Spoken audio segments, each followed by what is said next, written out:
subscribe.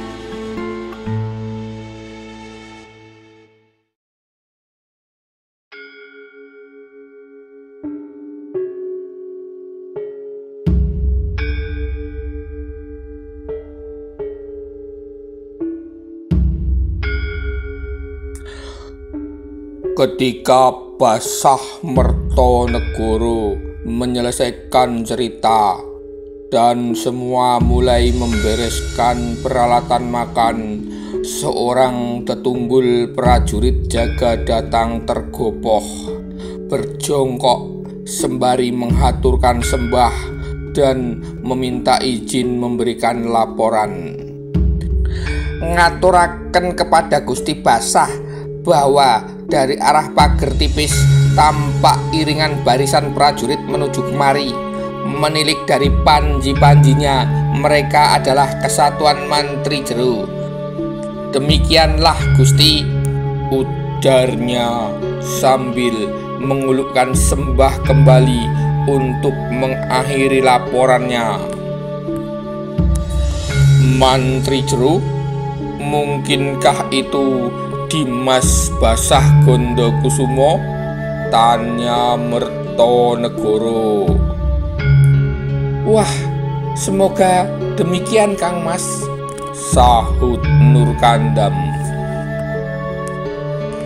Tapi tetap siaga semuanya, bisa jadi juga itu pasukan Raden Tumenggung Wironegoro dari Yogyakarta, yang tentu akan disertai pula pasukan Hulpeturpen pimpinan Kapiten Precher dan Kapiten Jos yang sedang mengejar-ngejar Dinda Basah Nurkandam, kata Mertonegoro.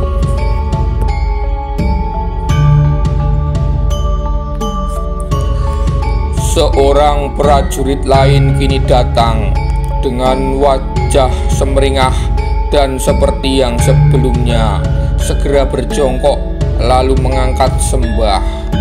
Ngaturaken uninga Gusti Basah, telah tedak rawuh Kanjeng Sultan Abdul Hamid Diponegoro beserta rombongan untuk berziarah ke makam Pangeran Abdul Rohim. Alhamdulillah, ujar Basah Mertonegoro lega. Ada Dimas Basah Gondokusumo bersama beliau? Tanya Mertonegoro. Ngestoaken Gusti Basah, memang Gusti Basah Gondokusumo yang memimpin pengawalan, kata prajurit itu. Segera siapkan tempat untuk rehat beliau. Kesehatan beliau masih belum baik betul, kata Mertonegoro. Sendika, kata prajurit.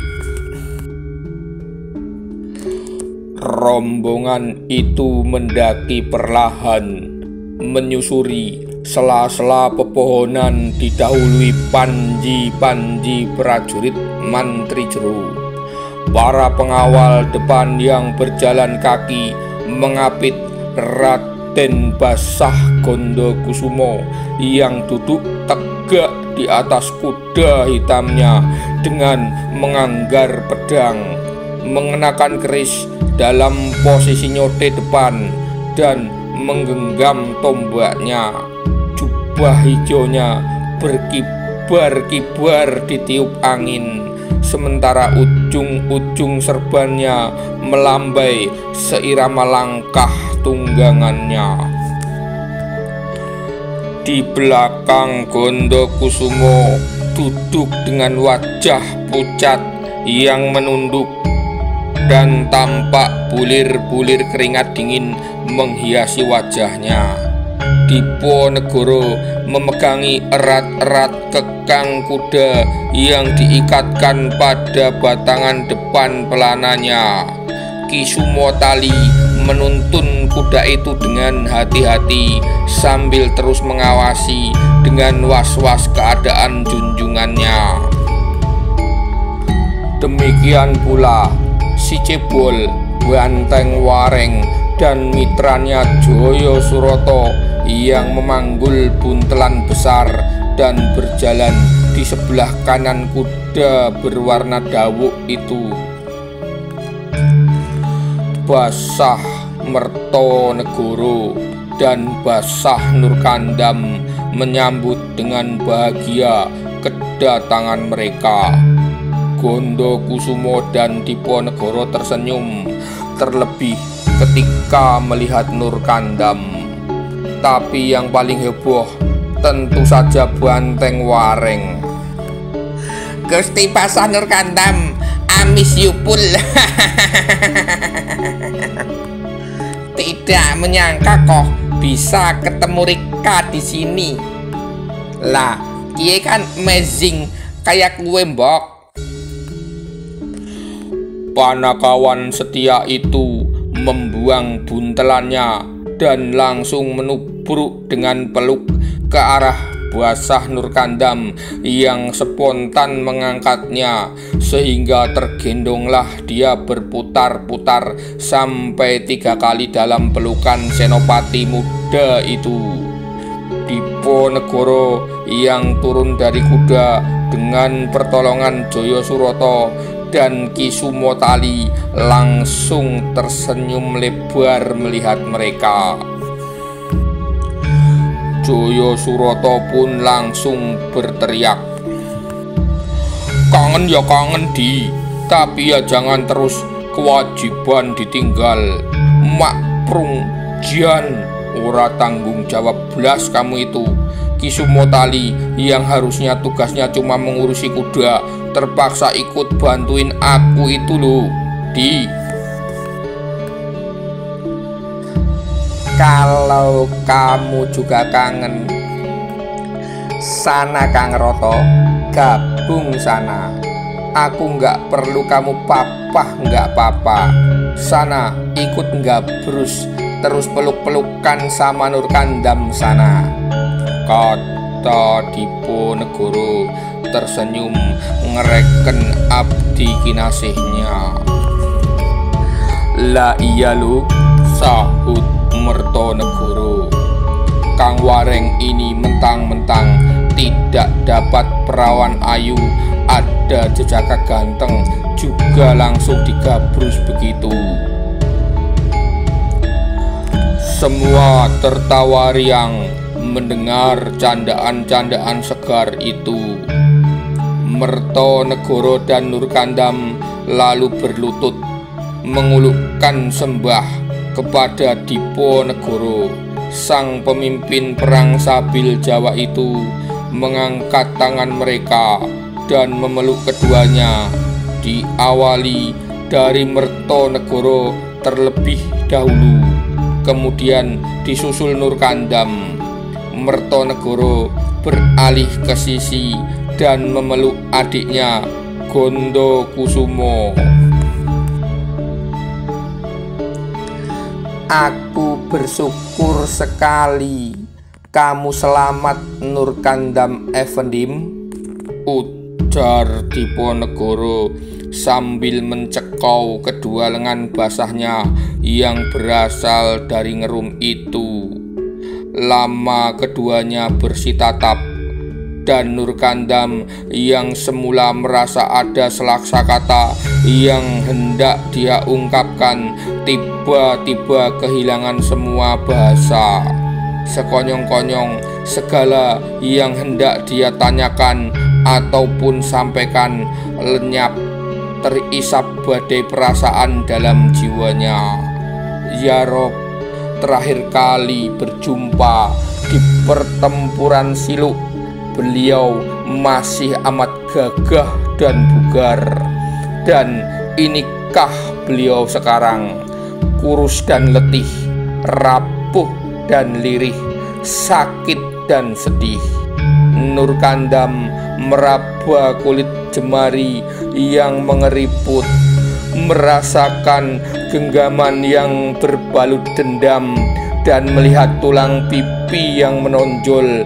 Tapi dari wajahnya yang tirus itu, dari mata jernihnya, dari sorot tajamnya, masih terpancar ketenangan yang merasukkan rasa tentram. Kian lama mereka saling pandang. Basah Nurkandam tidak menyadari bahwa genangan air matanya telah tumpah ke pipi. Diponegoro mencabut sapu tangan Kumal dari sabuk cindenya, kemudian menyerahkannya kepada Nurkandam yang segera menerima dan menggunakannya untuk mengelap air matanya. Bagus ning Gembeng, ndoro Basah Nurkandam ki tampan dan gagah, tapi nangisan, kata Jaya Suroto yang tersambut tawa oleh hadirin. Lah iya Kang, padahal kalau sudah bawa busur ke medan tempur, para perwira Belanda bae pada ngeri kabeh bukan ya? Kata Banteng Wareng. Iya betul Di, jawab Jaya Suroto. Kemudian Diponegoro berkata, Nurkandam, aku ingin sekali banyak ngobrol denganmu nanti, tapi aku izin untuk menjenguk almarhum adikku dulu ya. Sendika Kanjeng Sultan, jawab Nurkandam. Mertonegoro, tunjukkan makam Dimas Abdul Rohim kepadaku, kata Diponegoro. Siap Kanjeng Sultan, saya nderekaken, jawab Mertonegoro. Saya juga nderekaken Kanjeng Sultan, sahut Gondokusumo sambil menghaturkan sembah, lalu menggandeng tangan junjungannya. Dari jauh mereka bisa melihat betapa lama Diponegoro terpekur di depan pusara adiknya. Jauh setelah Gondokusumo menyelesaikan doa-doa untuk almarhum, Diponegoro masih tetap duduk dengan kusuk tanpa ingin diganggu. Mereka memang tidak melihat air mata, tapi putra sulung Sultan Hamengkubuwono ketiga itu jelas sangat terpukul. Berulang kali dia tampak mengelus lembut nisan adiknya sambil berbicara entah apa. Sesekali dia selingi doa-doanya dengan memeluk gundukan kuburan itu. Tidak, dia tidak menangis, tapi semua yang melihatnya tak dapat menahan basah mata dan isak prihatin mereka. Jaya Suroto pun berkata, Gusti Basah Nurkandam, ujar Jaya Suroto tiba-tiba. Agaknya dia berusaha mengalihkan perhatian hadirin agar tidak terus-terusan memandang keadaan Sultan Diponegoro junjungannya. Berapa waktu yang lalu ada yang mencari lo. Siapa yang mencariku, Kang? Senopati Kesatuan Bulkio itu buru-buru mengelap pipi dan ujung-ujung kelopak matanya. Iya, paketannya, sahut Jaya Suroto sambil tersenyum menggoda. Loh, aku memang tidak tahu, Kang, kata Nurkandam. Ya, mbokan bae sih bisa menebak lah. Kayak kue bae kok. Banteng Wareng ikut menimbrung.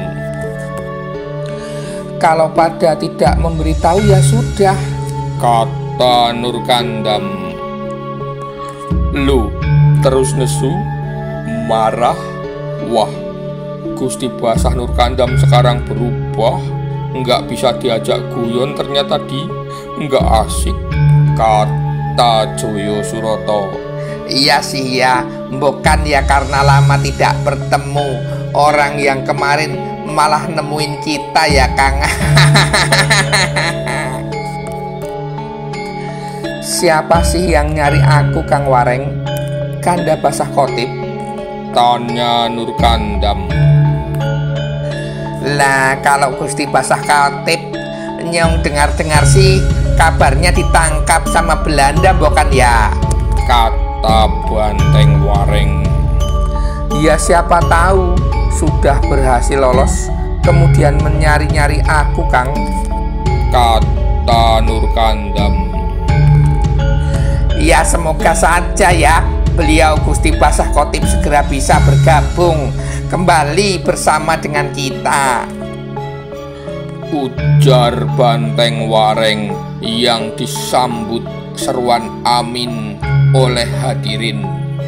Nyong juga kangen pol kok sama beliau. Pokoknya maktub baik. Semuanya kalau ada beliau mantep temen tuh ya. Kata Banteng Wareng. Lah terus yang nyari aku siapa? Aduh, Kang Roto dan Kang Wareng mulai membikin aku jengkel loh. Kata Nur Kandam. Pengen tahu banget atau pengen tahu saja Gusti? Kata Joyo Suroto. Siapa? Kalau enggak segera bilang, ku jadikan bola untuk main sepakan sama Kang Mas Mertonegoro dan Kang Mas Gondokusumo lo kamu, Kang Wareng. Kata Nur Kandam. Waduh, nyong tuli ya wedine pol kok Gusti. Kalau diancam begini, itu loh Gusti Ndoro Ajeng yang cantik ngadu bilah itu loh. Oh, alah cie, lihat wajah Gusti Basah itu loh Kang, merah-merah semburat. Wah, langsung bisa menebak loh. Padahal cuma disebut Ndoro Ajeng yang cantik banget. Ampuh temen tulia. Tapi sih ya kalau yang itu, kalau yang lain bagaimana? Itu namanya cinta di CINTA, cinta gitu loh. Hei, sudah. Kalian ini kok sukanya nggodain Dimas Basah Nur Kandam, tegur Mertonegoro. Lah namanya juga orang kangen toh Gusti. Dan ya cuma guyon lah bukan. Mohon dimaklumi kayak kue mbok. Kata Banteng Wareng. Iya, tapi jangan berlebihan. Kata Mertonegoro. Tapi Kang, kok bisa Nimas Siti Fatmasari sampai pergi sejauh ini?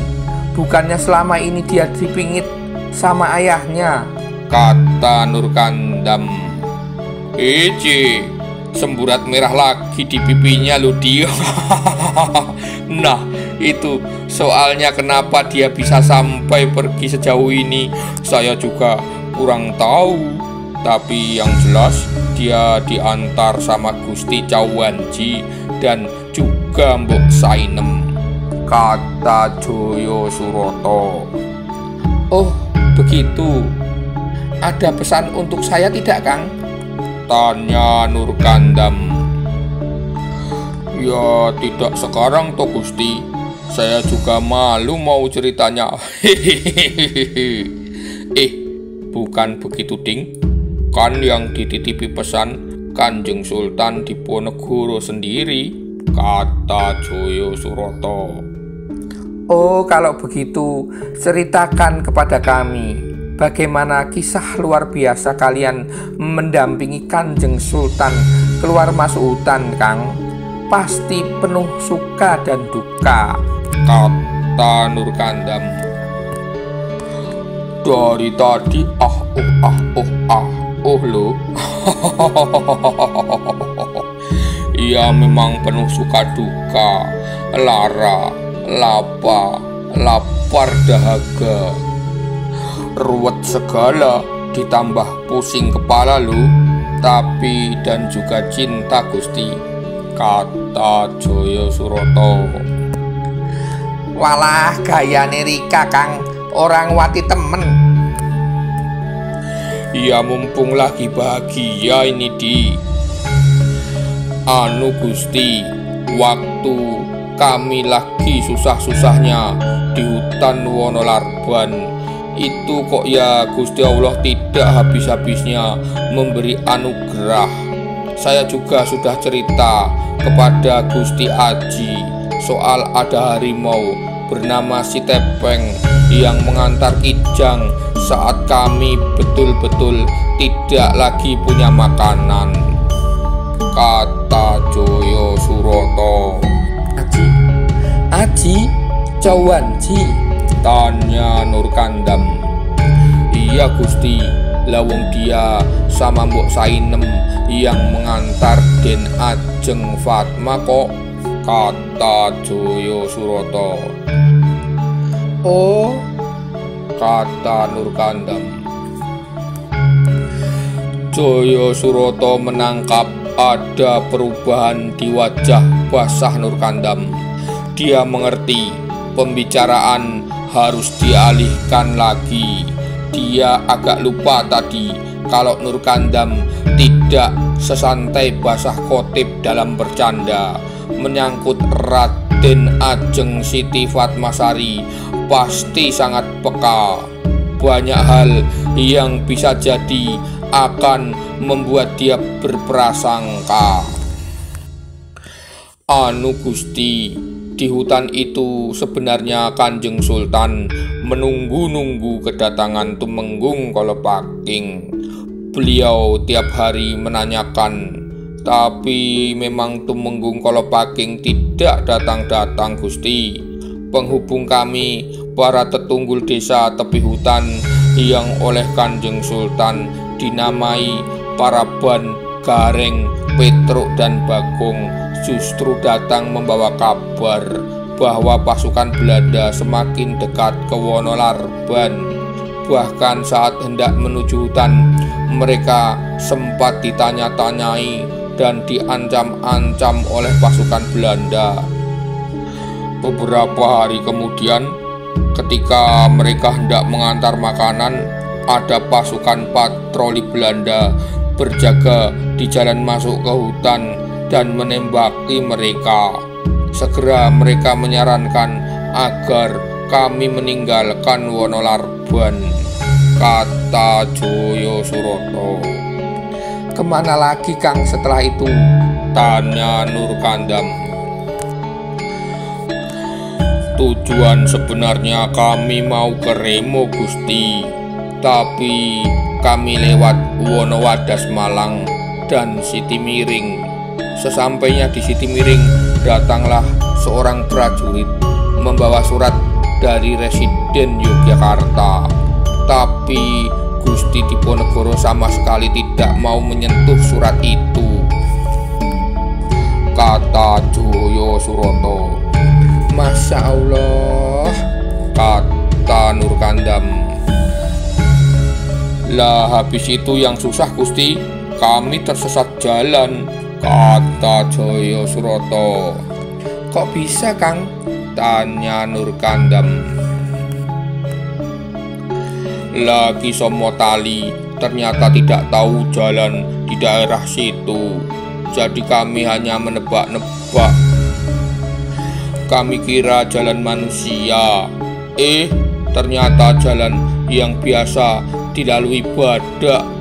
Jan mau bertanya, ya tidak ada satupun manusia yang kami temui loh. Hutannya gelap dan singup sekali. Dilalah kok ya saat itu hujan turun lebat sekali.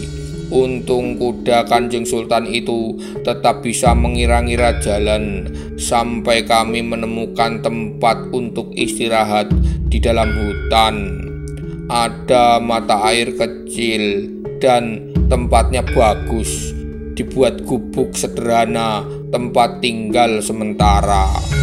sekali-kali di situ kami yakin bahwa Kanjeng Sultan Diponegoro adalah walinya Gusti Allah. Lawong binatang-binatang hutan saja sama sekali tidak membahayakannya, malah jadi kawan.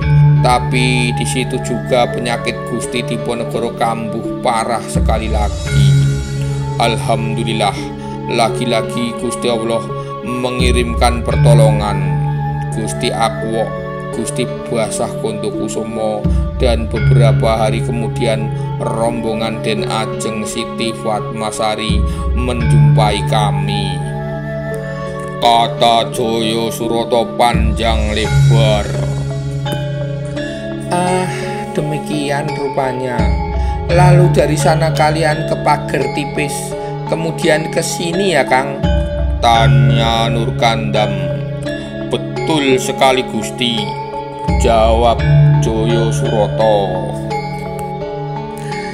Insya Allah dari sini kita akan menuju Maratega Nurkandam.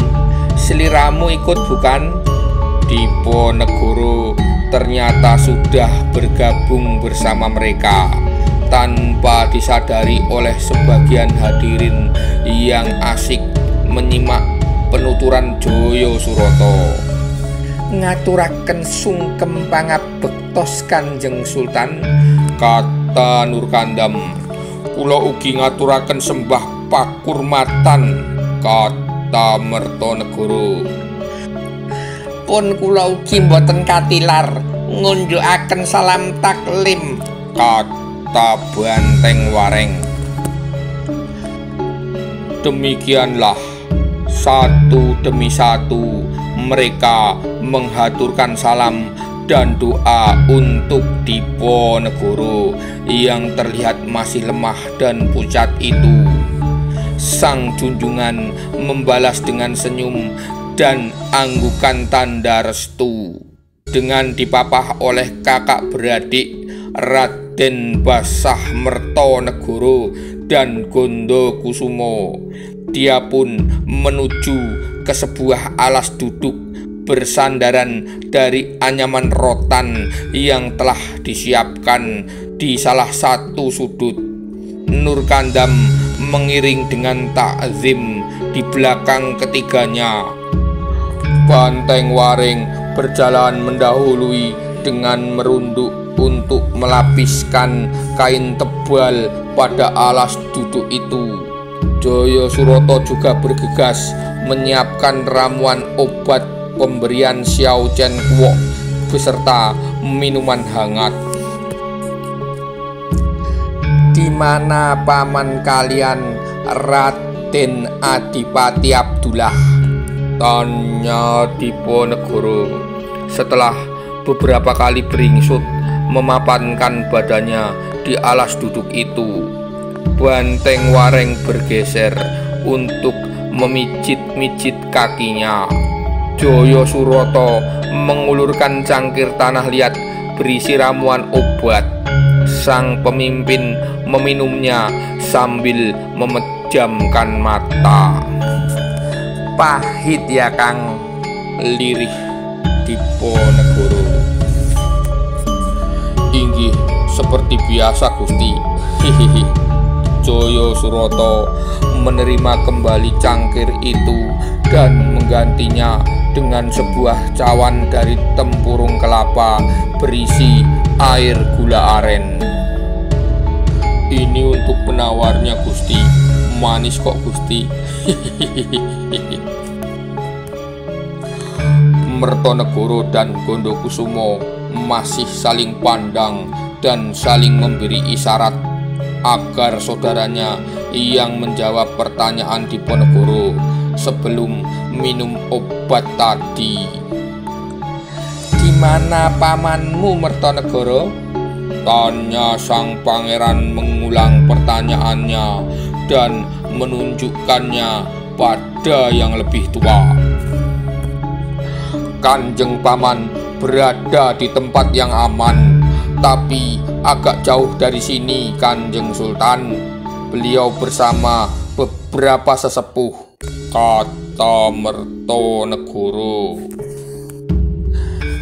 Siapa yang kau maksud dengan sesepuh-sesepuh? Tanya Diponegoro tampak terkejut dan sedikit menegakkan punggung dari sandarannya. Maksud saya Kiai Penghulu Fakih Ibrahim, Kiai Badarudin, Kiai Imam Razi, dan Kiai Melangi. Agaknya Kanjeng Paman sedang merundingkan hal-hal yang berkaitan dengan kata-kata Mertonegoro terjeda agak lama. Berkaitan dengan apa Mertonegoro? Tanya Diponegoro.